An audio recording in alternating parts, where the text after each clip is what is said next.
Hello student, আমি বিজয় রায়। আজ তোমাদের সঙ্গে আলোচনা করব ভার্টিক্যালে কিভাবে তোমরা বার্ড জয়েন করবে। এখানে তোমরা যে জয়েনটা করবে আজকে সেটা হলো 3G পজিশনে একটি বার্ড জয়েন, খুব অত্যন্ত গুরুত্বপূর্ণ একটি জয়েন। এই যে জি, আমরা কেন জি বলি? যেখানে গ্রুপ করা হয় সেখানেই আসে জি, মতলব বার্ড জয়েন্ট আমরা যখনই করব এবং সেটা যখন ডিফারেন্ট পজিশনে চলে যাবে তখন সেটা আমরা জি মেনশন করব, যেমন 2G, 3G, 4G, 5G, 6G। তো এখানে আমরা অত্যন্ত একটি গুরুত্বপূর্ণ পজিশন, যেটাকে আমরা ইন্ডাস্ট্রিতে 3G বলে থাকি, সেই 3G পজিশনে আজ তোমাদের সঙ্গে আমরা একটা জয়েন্ট করব, যেটাকে আমরা ভার্টিক্যালে বার্ড জয়েন্ট বলছি, বা 3Gতে আমরা 3G পজিশনে আমরা বার্ড জয়েন্ট বলছি এটাকে। কেমন? তাহলে এই পজিশনে ওয়েল্ড করার জন্য প্রথমে তোমার প্রয়োজন হচ্ছে একটি বা দুটি মেটাল, যে মেটাল টু মেটাল তুমি ওয়েল্ড করবে। তাহলে ওয়েল্ড করার পূর্বে তোমাকে নির্দিষ্ট পরিমাপের মেটাল এখানে নিয়ে আসতে হবে।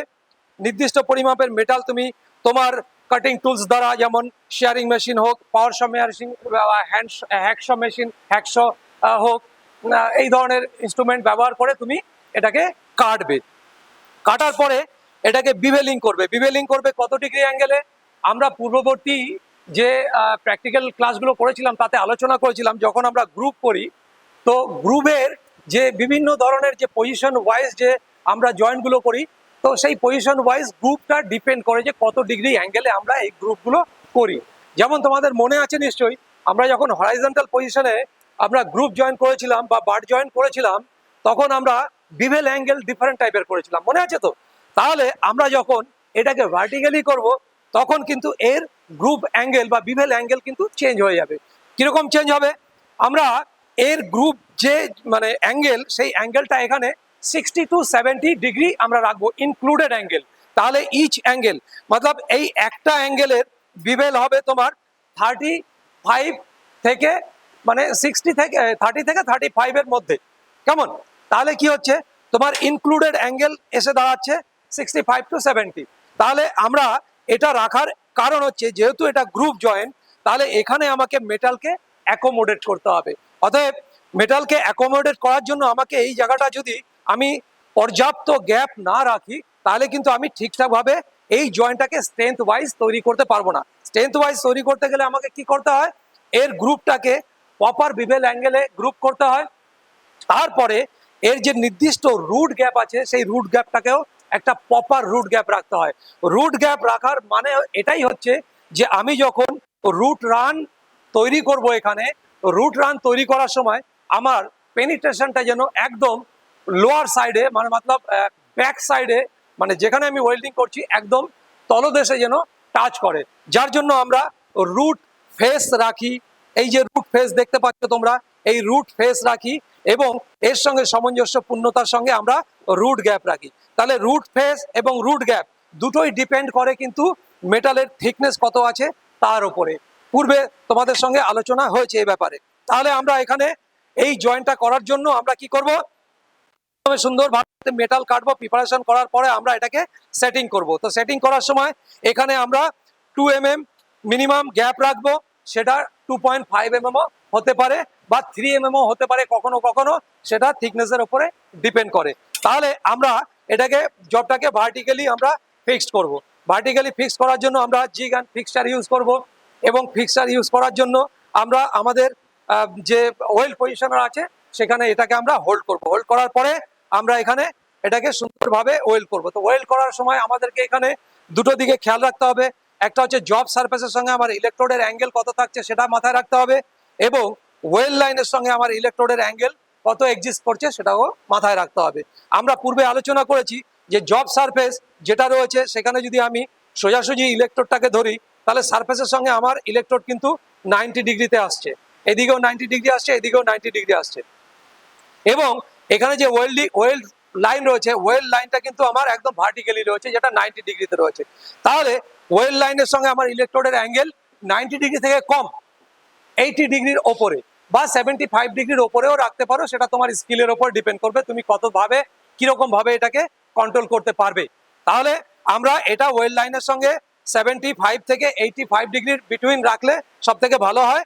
এবং সঙ্গে আমি একটি সঠিক ইলেকট্রোড নির্বাচন করব, যে ইলেকট্রোডটা আমাকে এখানে প্রপার রুট পেনিট্রেশন দেবে। প্রপার রুট পেনিট্রেশন যদি না দেয় বা না আসে, তাহলে কিন্তু আমার এই জয়েন্টটা কিন্তু পারফেক্ট জয়েন্ট হিসাবে আমি এটাকে পরিগণিত করতে পারবো না। তাহলে প্রপার রুট পেনিট্রেশন আনতে গেলে আমাকে কি করতে হবে, একটি সুনির্দিষ্ট ইলেকট্রোড চয়েস করতে হবে।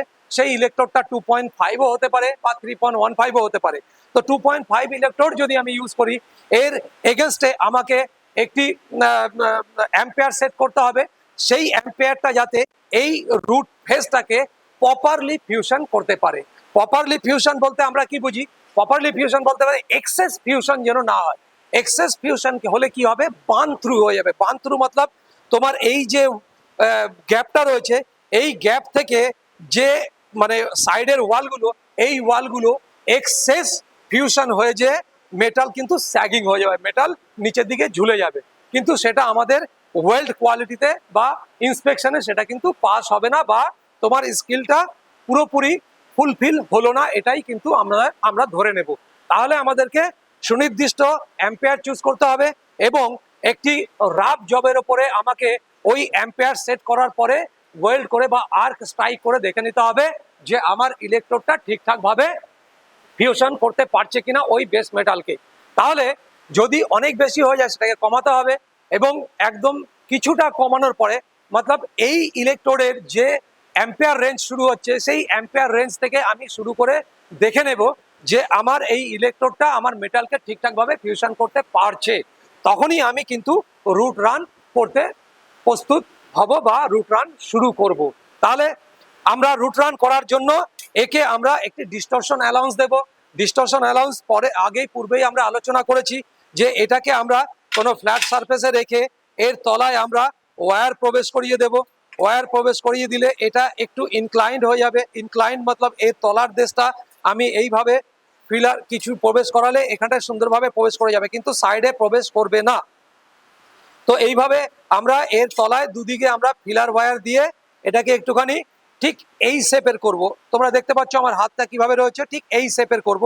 যখন আমি এর উপরে ওয়েল্ড করব তখন এটা ডিস্টরশনের মানে সিঙ্কেজ ফোর্সের কারণে এ কিন্তু সোজা হয়ে যাবে। ক্লিয়ার হলো জিনিসটা? আগেও তোমরা এটা করেছো। তাহলে আমরা সেভাবে এটাকে সেটিং করে নেব এবং ট্যাকিং করে নেব। তো let's go for setting and ট্যাকিং।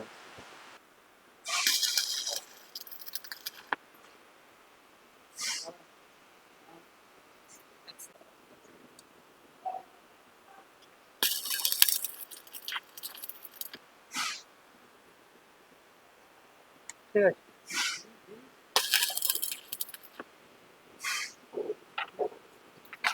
আমরা ট্যাকিংটা করলাম, তোমরা দেখতেই পেলে আমরা ট্যাকিং করেছি। ট্যাকিং করার পরে যদি মনে হয় যে ট্যাকিংটা একটু আনইভেন হয়েছে, মতলব তোমার রুট করতে যে ট্যাকিংটা তোমাকে একটু ডিস্টার্ব করবে, তাহলে এখানে তোমাদের কাছে যে ধরনের টুলস থাকবে, যদি হ্যাকশো ব্লেড থাকে হ্যাকশো ব্লেড দিয়ে এই জায়গাটা একটু পাতলা করে নিতে হবে। যদি গ্রাইন্ডিং মেশিন থাকে তাহলে গ্রাইন্ডিং মেশিন দিয়ে এই জায়গাটা একটু পাতলা করে নিতে হবে। কেমন?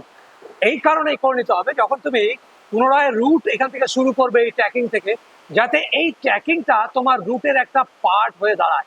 না হলে কি হবে, এই জায়গাটা যদি একটু অন্যরকম ভাবে থাকে, যদি পেনিট্রেশন পেছনের সাইডে না যেয়ে থাকে, তাহলে এই জায়গাটা ল্যাক অফ ফিউশন জোন একটা পরিণত হয়ে থাকবে, যেটা তোমার ডিফেক্টের আন্ডারে আসবে। অতএব এটা মাথায় রাখবে এবং রুট করবে। তাহলে আমাদের ট্যাকিং হয়ে যাওয়ার পরে আমরা ভার্টিক্যালি এটাকে 90 ডিগ্রিতে একদম পজিশনারে লাগিয়ে নিয়েছি। এবার আমরা রুট করব। রুট করার সময় আগে পূর্বে আলোচিত হয়েছে যে বিষয়গুলো, তার মধ্যে হচ্ছে ইলেকট্রোড অ্যাঙ্গেল। ইলেকট্রোড অ্যাঙ্গেল তোমাকে এখানে সারফেসের সঙ্গে 45 ডিগ্রিতে রাখতে হবে। এখানটাতে 45 ডিগ্রিতে, সরি, সারফেসের সঙ্গে তোমাকে 90 ডিগ্রিতে রাখতে হবে। আর এখানে ওয়েল লাইনের সঙ্গে তোমাকে 90 থেকে, এটা যদি 90 হয়, 90 থেকে নিচে মোটামুটি 80 থেকে 90 ইন বিটুইন, বা 75 থেকে 85 ইন বিটুইন রাখতে পারো।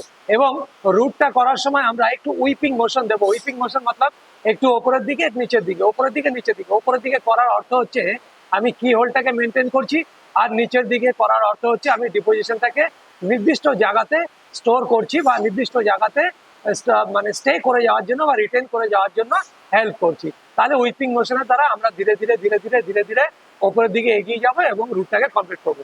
তো let's go for route run.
Route run আমরা করলাম।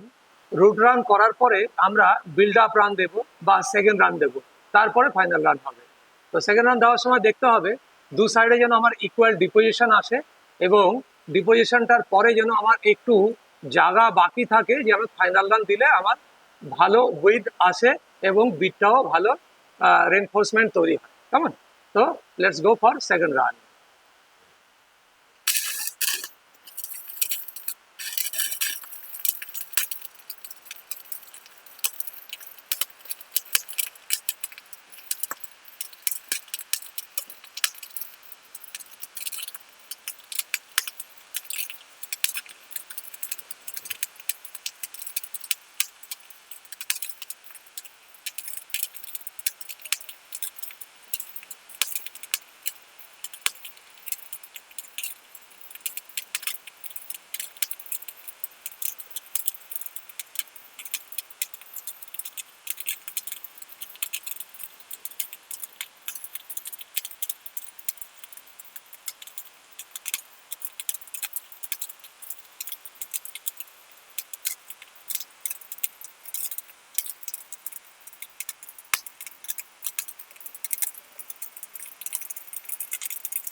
তাহলে আমরা বার জয়েন্ট কমপ্লিট করে ফেললাম ভার্টিক্যাল পজিশনে।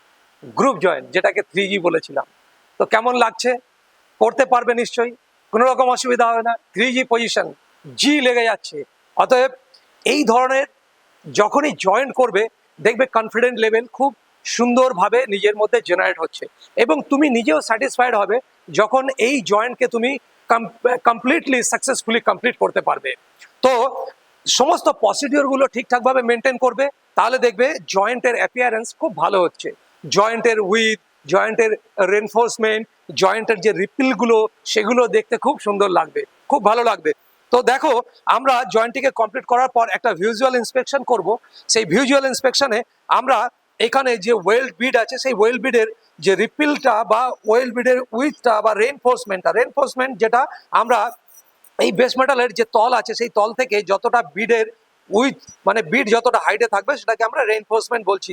তো এই রেনফোর্সমেন্টের হাইটটা ঠিকঠাক আছে কিনা সেটা দেখে নেব এবং দেখব যে এর আশেপাশে কোথাও কোনো আন্ডার কাট আছে কিনা বা কোনো স্ল্যাগ ইনক্লুশন আছে কিনা বা কোনো স্প্যাটার আশেপাশে বিক্ষিপ্তভাবে ছড়িয়ে আছে কিনা। তো এগুলোই আমরা ভিজুয়াল ইন্সপেকশনে দেখি ইন জেনারেলি। তাহলে এখানে আমরা সে ধরনের কিছু দেখতে পাচ্ছি না। তো ওয়েল বিটটা আমাদের মোটামুটি ভালো হয়েছে। তো এইভাবে নিজেকে আরো সুন্দরভাবে ডেভেলপ করবে।